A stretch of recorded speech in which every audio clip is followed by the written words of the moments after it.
திருக்கணித பஞ்சாங்கத்தின்படி வரக்கூடிய வைகாசி மாதம் 18ஆம் தேதி ஜூன் மாதம் 2ஆம் தேதி குரு பகவான் மிதுன ராசியிலிருந்து கடகராசிக்கு பயிற்சி ஆகிறார். நள்ளிரவு 1:50 சுமார்ல ஒரு குரு பயிற்சியானது நடக்க காத்திருக்கு. திருக்கணித பஞ்சாங்கத்தின்படி உங்களுடைய ராசிநாதன் குரு இது நாள் வரைக்கும் ராசிக்கு 4ஆம் இடத்துல இருந்தாரு. இப்ப ராசிக்கு 5ஆம் இடத்துக்கு பயிற்சி. 5ஆம் இடத்துல உங்களுடைய ராசிநாதன் உச்சம் அடைகிறார். ராசிநாதன் பலம் அடைகிறது அப்படிங்கிறது மிகப்பெரிய யோகம், மிகப்பெரிய நன்மை. கோச்சாரத்துல அந்த கிரகம் பலம் அடையுதுனாவே ரொம்ப ரொம்ப சூப்பரான ஒரு அமைப்பு தான், இல்லைன்னு சொல்லல. எப்போதுமே ஒரு கிரகம் பயிற்சி ஆகிறதுனால சில நன்மைகளும் உண்டு, சின்ன சின்ன தீமைகளும் உண்டு. அப்போ இந்த குரு பயிற்சி மீன ராசிக்கு என்ன மாதிரியான நன்மைகளை தர காத்திருக்கு, அதே நேரத்துல என்னென்ன குறைகளை தர காத்திருக்கு, அந்த குறைகள் என்ன, அதை எப்படி நம்ம சமாளிக்கணும், அதை சரி செய்யறதுக்குள்ள வழிபாட்டு முறைகள் என்ன, அதை எப்படி செய்யணும் அப்படிங்கிற எல்லா விதமான விவரங்களையும் விரிவா தெளிவா டீட்டெயில்டா அந்த பதிவுல பாத்திரலாம். இந்த குரு பயிற்சி ஆனது கடகத்துக்கு குரு வந்ததுக்கு அப்புறம் ஜூன் 2ஆம் தேதி கடகத்துக்கு குரு வந்ததுக்கு அப்புறம் அதே ராசியில நம்ம வருடம் முழுக்க இருக்க போறது கிடையாது. அவர் அதிசாரமா அக்டோபர் மாசம் 31ஆம் தேதி ராசிக்கு 6ஆம் இடமான சிம்ம ராசிக்குள்ள பயிற்சி ஆகிறார். பயிற்சி ஆகி வக்ரம் பெற்று வக்ரகதியில சிம்மத்திலிருந்து எகைன் கடகராசிக்குள்ள வக்ர பயிற்சி ஆகுது. அது எப்படின்னா ஜனவரி மாசம் 25ஆம் தேதி 2027 இந்த பயிற்சி நடக்குது. அதுக்கப்புறம் கடகத்துக்கு போனாருன்னா எகைன் குரு பயிற்சி ஆச்சுன்னா மறுபடியும் கடகத்துக்கு வர மாட்டார். அதோட அந்த சாப்டர் ஓவர். அப்போ கிட்டத்தட்ட ஒரு வருஷ கால குரு பயிற்சி அமைப்புகள்ல ஒரு 2.5 மாசம் மட்டும் அந்த அதிசாரமா போறதும் வகரமா திரும்பி வர்றதும் இந்த மாதிரியான ஒரு அமைப்புகள் இருக்குது. 2.5 மாசத்துக்கு இது பெரிய லெவல்ல நம்மளுக்கு இம்பாக்ட் பண்ணுமா அப்படின்னு கேட்டா மிதுனத்துக்கு பெருசா இம்பாக்ட் பண்ணாது. உங்களுடைய ராசிநாதன் உச்சம் பெற்று என்ன பலனை தர இருக்கிறாரோ அதை 80% ஸ்ட்ராங்கா கொடுத்துருவாரு. இந்த அதிசாரம் வக்கரம் எல்லாம் வந்து பெரிய பாதிப்பை மிதுனத்துக்கு தராது, அவ்வளவுதான். அது இம்பாக்ட் தரதா தரலையா அப்படிங்கறத ரெண்டாவது, பெரிய பாதிப்புகளை தரவே தராது அப்படிங்கிறத நம்ம உறுதியா நம்பலாம். ஓகே, சோ இதுதான் அந்த குரு பயிற்சி ஆனதுக்கு அப்புறம் குருவினுடைய நகர்வு இந்த மாதிரிதான் இருக்கு. இதனால என்னென்ன நன்மைகள் தீமைகள் அப்படிங்கறத பார்த்தாலும் முதல்ல குரு பகவான் அப்படின்னு சொல்லக்கூடியவர் உங்களுடைய ராசிக்கு 10ஆம் அதிபதி. ராசிநாதனும் அவர் தான். ஆல்ரெடி ஜென்மச்சனி அப்படிங்கிற ஒரு அமைப்புல பயங்கரமான ஸ்ட்ரகிள மீனம் பார்த்துட்டு இருக்கு. ஜென்மச்சனி வர்றதுக்கு முன்னாடியே ஜென்ம ராகு இருந்தது. ஜென்ம ராகு கடந்து இப்பதான் எனக்கு தெரிஞ்ச ஒரு 6 மாசம், சாரி உங்களுக்கு 1 வருஷ காலம் ஆயிடுச்சு. ஜென்ம ராகு கடந்து 1 வருஷம் ஆச்சு. அதுக்குள்ள சனி மேல வந்து உட்காந்துட்டாரு. வந்துட்டு போட்டு பின்னி பெடல் எடுத்துட்டு இருக்கிறாரு. ராசிநாதன் 4ஆம் இடத்துல கேந்திராதிபதி தோசத்துக்கு முன்னாடி உட்காந்துருந்தது. அப்ப என்ன நடந்தாலும் குருவால அதை டாமினேட் பண்ண முடியல, கண்ட்ரோல் பண்ண முடியல. ஆனா இப்ப அப்படி கிடையாது. குரு 5ஆம் இடத்துக்கு வந்துடுறாரு, உச்சமாயிருது. உச்சமான குரு என்ன பண்ணுதுன்னா ராசியவே பாக்குறாரு. ராசியை பார்த்து ராசியில இருக்கக்கூடிய சனியை பாக்குது. ஜென்ம சனி அப்படிங்கிற ஒரு அமைப்பு இருக்கு இல்லையா, அத குரு பாக்குறாரு. சனியோட பாதிப்பு 90% நிவர்த்தி ஆயிடும். ஜென்மச்சனியினுடைய பாதிப்புல இருந்து விடுதலை மீனத்துக்கு மிகப்பெரிய நல்ல விஷயம் அப்படின்னா அது ஒண்ணுதான். மீனத்தை பொறுத்தளவு அதுவே போதுமானது அப்படின்னு நான் சொல்லுவேன். ரெண்டாவதா 5ஆம் அதிபதி குரு, 5ஆம் இடத்தில் 10ஆம் அதிபதியான குரு அமர்ந்திருக்கிற உச்சம் அடைகிறார். எந்த ஒரு ஜாதகத்திலையுமே வந்து 5-10 தொடர்பு அப்படின்னு ஏற்படும் போது அவர்கள் எவ்வளவு பிரச்சனைகள் வந்தாலும் தடைகளை மீறி ஜெயிக்கக்கூடிய ஆற்றலை பெற்றவர்கள் அப்படிங்கிறது சிம்பிளா ஜோதிட சாஸ்திரத்தில் சொல்லக்கூடிய மிக முக்கியமான விதிகள்ல ஒண்ணாது 5-10 தொடர்பு அப்படிங்கும்போது. ஒரு அரசாங்க அதிகாரியே நம்மளுக்கு அடிபணிந்து போற மாதிரி, நம்மளுக்கு வாழ்த்து சொல்ற மாதிரி, நம்ம பின்னாடி வர்ற மாதிரி, நம்ம அந்த அளவுக்கு ஒரு தலைமை பண்பு மிக்க ஒரு நபரா மாறிடுவோம் 5-10 தொடர்பு இருந்தா. அந்த அளவுக்கு ஒரு டிகினிட்டி இருக்கு, ஒரு மெஜஸ்டிக்கா இருப்போம் அப்படிங்கறத சொல்லுது. 10ஆம் அதிபதி 5 போய் உச்சம் அடைகிறார். இதுக்கு மேல என்ன வேணும்? ரெண்டுமே நல்ல ஃபேவரான விஷயம். சரி, இப்போ குழந்தை இல்லாத மீனராசி என்பவர்களுக்கு குழந்தைக்காக முயற்சி பண்ணிட்டு இருக்கீங்க அப்படின்னா தாராளமா இந்த குரு பயிற்சிக்கு பின்பு குழந்தை பேரு கண்டிப்பா கிடைக்கும். நீங்க ஐவிஎஃப் போங்க, நேச்சுரலா பண்ணுங்க, எப்படினாலும் சரி குழந்தை பேரு இந்த காலகட்டத்துல கிடைக்கிறதுக்கு வாய்ப்புகள் உண்டு. ரெண்டாவதா மனசுக்கு பிடித்தமான விஷயங்களை யாருடைய அட்வைஸையும் கேட்காம உங்களுக்கு இது பிடிச்சிருக்கு, இது செய்யணும் விருப்பப்படுறீங்க, அப்பதான் என்னோட இன்னர் சோல் வந்து ஹாப்பினஸ் அடையும், அதனால அதை செஞ்சே ஆகணும்னு அப்படிங்கிற ஒரு சில விஷயங்கள் இருக்கும் இல்லையா. 2-3 வருஷமா பிடிச்சது ஒண்ணுமே செய்ய முடியல. எப்பவுமே நமக்கு பிடிச்சவங்களும் நம்மளுக்கு பிடிச்சவங்க கிட்டையும் கோபமான முகத்தையே காட்டிட்டு இருந்திருக்கு மீனம். அப்படி இல்லாம சிரிச்ச முகமா சந்தோஷமா நமக்கு பிடிச்சவங்ககிட்ட நம்மளால இருக்க முடியும், நம்மளை பிடிச்சவங்ககிட்டயும் நம்ம அப்படி இருக்க முடியும். சோ அந்த ஒரு விஷயம், மனசுக்கு பிடிச்சதை செய்யறோம் அப்படிங்கிற ஒரு சந்தோஷம் இந்த காலகட்டம் உங்களுக்கு கிடைச்சது. குழந்தைகளை நல்லபடியா வளர்த்த முடியும். உங்களுடைய பெயர் சொல்ற அளவுக்கு உங்களுடைய குழந்தைகள் நல்லாவே ஆக்டிவா இருக்க போறாங்க. அவங்களுடைய படிப்போ வேலை விஷயங்களோ அவங்களுடைய உடல் ஆரோக்கியமோ என்ன தடைதாமதங்கள் இருந்தாலும் குழந்தைகளுடைய வாழ்க்கையில அது எல்லாமே ஒரு சீராகுது. அவங்க ஒரு நல்ல வழியில போயிட்டு இருக்காங்க அப்படிங்கிற ஒரு மன திருப்தி மீன ராசிக்கு இப்போதைக்கு கிடைக்கும். ஓகே, வேற என்னென்ன வரலாம் அப்படின்னா, மீன ராசிக்கு இந்த காலகட்டம் காதல் மலரக்கூடிய ஒரு சூழல் உண்டு. திருமணத்துக்கு முன்னாடி ஓகே, திருமணத்துக்கு அப்புறமும் அதே சூழ்நிலை இருக்குது, கவனமா இருங்க. திருமணத்துக்கு முன்னாடினா காதல் திருமணத்துல போய் முடியறதுக்கு வாய்ப்புகளை சொல்லுது. திருமணமான நபர்கள் உங்களுடைய வாழ்க்கை துணையின் மீது மட்டும் காதலை செலுத்துங்க, நன்மை செலுத்துங்க. அது என்னுடைய ரெக்வஸ்ட். நான் குருவை 5 உட்காந்து உச்சம் பேர் ஆயிடுச்சா, அவங்க பிடிச்சதை செய்யறோம் அப்படிங்கிறதுக்காக இருக்கிறவங்களை கஷ்டப்படுத்தக்கூடாது இல்லையா? இருக்கிறவங்கள கஷ்டப்படுத்தக்கூடாது. அந்த இருக்கிறவங்கள கஷ்டப்படுத்தாம இருக்கிறதுக்கு என்ன வழி அப்படிங்கிறத பார்த்துட்டு மற்ற விஷயங்களை செய்யுங்க. அதுதான் ரொம்ப முக்கியமான ஒரு பாயிண்டா இங்க நான் சொல்றேன். 2வது, உயர்கல்வி படிக்கக்கூடிய நபர்கள், மேற்கல்வி படிக்கக்கூடிய நபர்கள் கரெக்டான கோர்ஸை சூஸ் பண்ணுவீங்க.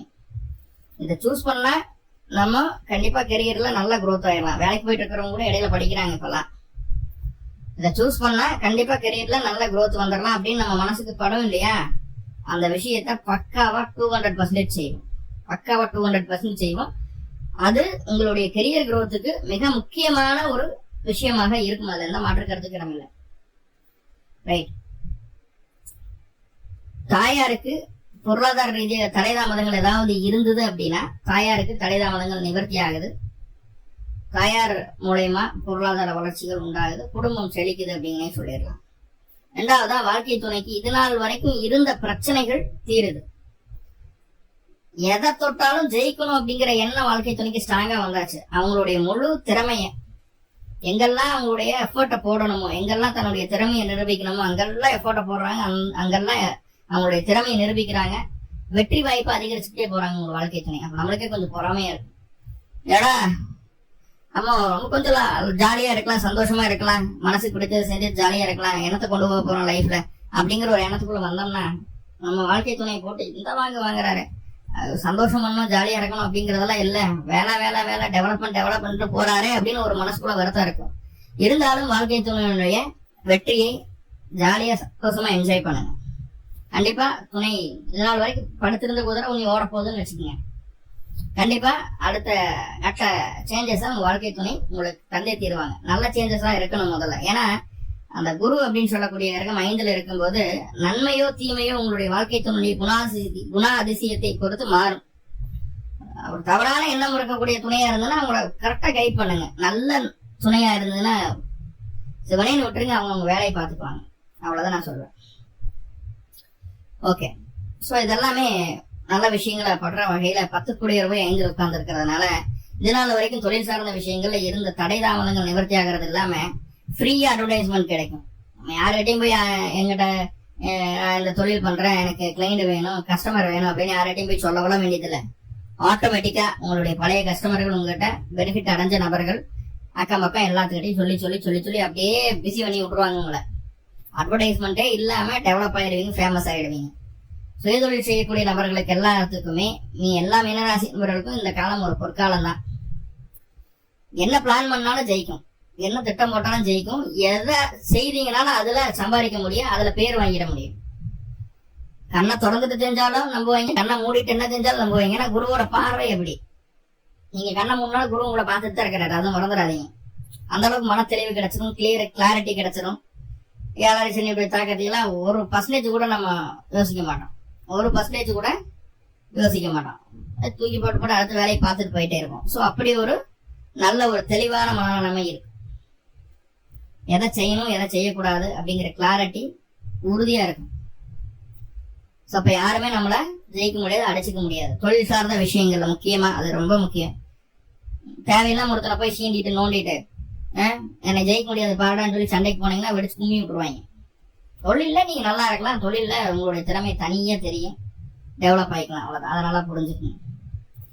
ஓகே, இப்ப குருவோட பார்வை ராசிக்கு 9ஆம் இடத்துக்கு கிடைக்குது இல்லையா? 9ஆம் இடத்துக்கு குருவினுடைய பார்வை கிடைக்கும் போது தொழில டெவலப்மெண்ட் எல்லாம் ஓகே, பொறுப்புகள் அதிகரிக்கும், வேலைக்கு போகக்கூடிய நபர்களுக்கு அடுத்தடுத்த ப்ரொமோஷன் கிடைக்கும், இன்கிரிமெண்டோட சேர்த்துன ப்ரொமோஷன் கிடைக்கும், இல்ல வேலையில இடமாற்றம் வேணும், இங்க இருக்கிற பிடிக்கல, வெளிநாடு வேணும், வெளிமாநிலம் வேணும், அதுக்கான முயற்சி எடுத்துட்டு இருக்கீங்க, இல்ல வெளியில இருக்கிறீங்க, சொந்த ஊர் பக்கத்திலே போஸ்டிங் போட்டு கொடுத்தா பரவாயில்ல, அந்த மாதிரியான ஒரு திங்கிங் எல்லாம் இருந்ததுன்னா அதெல்லாம் உங்களுக்கு சாதகமா மாறிடும். நீங்க நினைச்ச மாதிரி நடந்துடும், பிரச்சனை இல்லை. இப்ப வேலையில எல்லாமே நம்மளுக்கு சுமூகமா போகுது, சாதகமா இருக்கு, யாரும் நம்மளை அப்போஸ் பண்ணல, யாரும் நம்மளை கண்டுக்கல அப்படிங்கிற ஒரு லதாஜிக்கு இருக்கும் அந்த காலகட்டம். குருவினுடைய பார்வை 9ஆம் இடத்துக்கு இருக்கிறதுனா கொஞ்சம் லஜாஜிக்கு இருக்கும், செவ்வாய் வீடு இல்லையா? அப்ப நம்ம என்ன பண்ணுவோம்னா, ஓ என்ன ஆயிட போகுது, இப்படியே இருக்கலாம் அப்படின்னு சொல்லி ஜாலியா இருந்துருவோம். அந்த ஜாலி மைண்ட் செட், அந்த அசால்ட்டான மைண்ட் செட் இருக்கிற பட்சத்தில் மீனராசி அன்பர்கள் இந்த குரு பயிற்சியில பிரச்சனை இல்லை, தப்பிச்சுக்குவீங்க. மறுபடியும் சிம்மத்துக்கு குரு வந்து உட்காருவாரு, அப்ப வச்சு செய்வாரு. வேலையில என்னென்னவெல்லாம் அசால்ட் பண்ணமோ, யாரையெல்லாம் ஏமாத்திட்டு ஜாலியா சுத்திட்டு இருந்தோமோ அவங்க எல்லாம் கண்ணை முடிச்சுக்குவாங்க, நம்ம கண்ணை மூட போறாங்க அப்படின்னு நல்லா புரிஞ்சுக்கோங்க. இப்பெல்லாம் வந்து வேலையில நிறைய விஷயங்களை கத்துக்கிறதுக்குள்ளான வாய்ப்புகள் தேடி வரும், புதுசா நிறைய ஆப்பர்ச்சுனிட்டிஸ் கிடைக்கும்.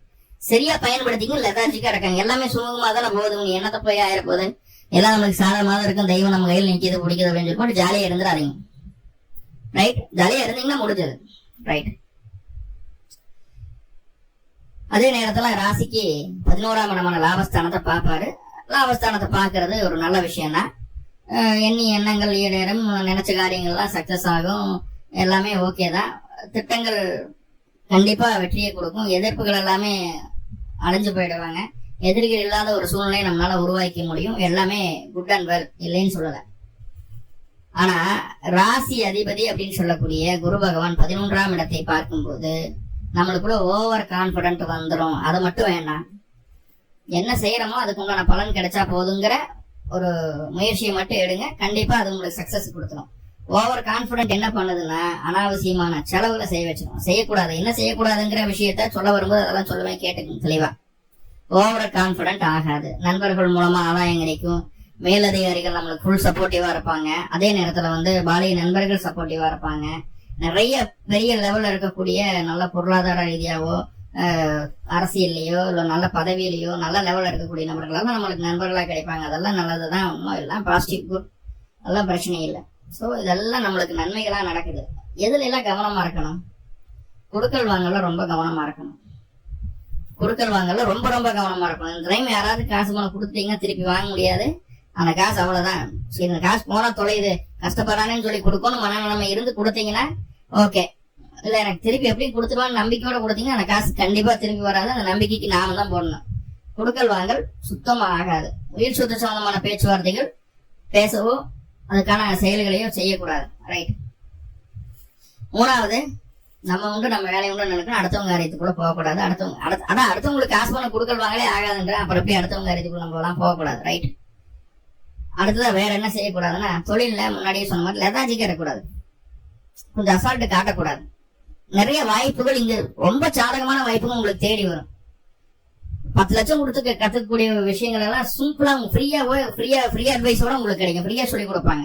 அதை மிஸ் பண்ணிடாதீங்க, வாய்ப்புகளை தவற விட வேண்டாம் அப்படிங்கறத சொல்லுது. அதே போல வந்து மாமியார் உடல்நல தொந்தரவுகள் வரும், அவங்களை கொஞ்சம் கவனமா பாத்துக்கிடுங்க. 3வது என்னன்னா, கையில காசு பணம் வந்தாச்சு, நல்லா இருக்கணும், பிடிக்கணும் அப்படின்னு சொல்லி போட்டு அனாவசியமான செலவுகளை செய்யாம இருக்கிறது நல்லது. நம்மள இன்னும் ஆடம்பரமா கண்டிக்கிறதுக்காக செலவுகளை செய்வோம், அதை செய்யாம இருக்கிறது நல்லது. அதை மட்டும் கொஞ்சம் பாத்துக்கிடுங்க. இப்ப நிறைய பாசிட்டிவ் இருக்கு, சின்ன சின்ன நெகட்டிவ் இருக்கு. அதே போல முக்கியமா இரவு நேரங்கள்ல தூக்கத்தை தவிர்க்க கூடாது. இரவு நேரங்கள்ல நல்லா தூங்கணும், அப்படின்னாதான் குரு வேலை செய்வார். நல்லா பாத்துக்கணும். ஓகே, நிறைய பாசிட்டிவ் இருக்கு, சின்ன சின்ன நெகட்டிவ் இருக்கு. நெகட்டிவா பாசிட்டிவா மாத்திக்கிறதுக்கு என்ன வழி?